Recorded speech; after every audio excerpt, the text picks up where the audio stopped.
মানে আমার এখানে দোষটা কোথায় আমি তো বুঝতে পারলাম না। আমার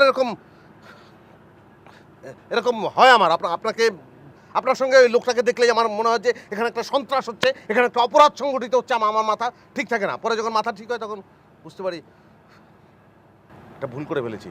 তখন এত খারাপ লাগে। কেন এটা হচ্ছে? এরকম কেন হয় বলেন তো? রাইট, কেন এমন হচ্ছে বলেন তো? বলেন তো। সে প্রশ্নটা তো আমারও, কেন এমন হচ্ছে? সেটাই আমিও জানতে চাচ্ছি, যে একটু বলে ফেলেন। আপনি তো বুঝতেই পারছেন তাই না, যে যেটা করছেন সেটা ঠিক না, রাইট? সেটাই তো, এবং সেটা একটু বলে ফেলেন। তাহলে কেন এমন করছেন আপনি? বলেন আমার। আচ্ছা মাহিন ভাই, জি। আমাকে একটা কথা বলেন। হ্যাঁ হ্যাঁ প্লিজ। আমরা তো একই অফিসে সবাই কাজ করি, রাইট? হ্যাঁ। তাহলে একটা মানুষের সাথে যদি আমি অফিস রুমে সকালে ঢুকি, তাহলে সমস্যাটা কোথায়? আপনি কেন এভাবে রিঅ্যাক্ট করছেন বলেন? সেটা তো রিয়াক্ট তো।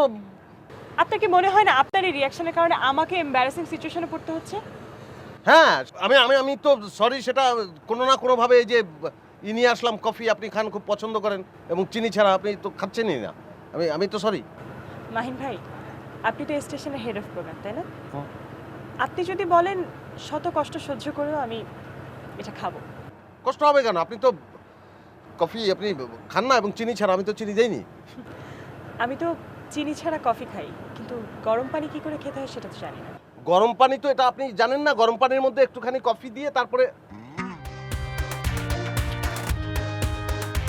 গরম পানি। আপনি প্লিজ একটু আগে এই কথাটা আপনি বলতে পারতেন না, যে আপনারটা শুধু গরম পানি? তাহলে তো আমার কফিটা আপনাকে দিতে পারতাম। মানে কি করে বলেন তো?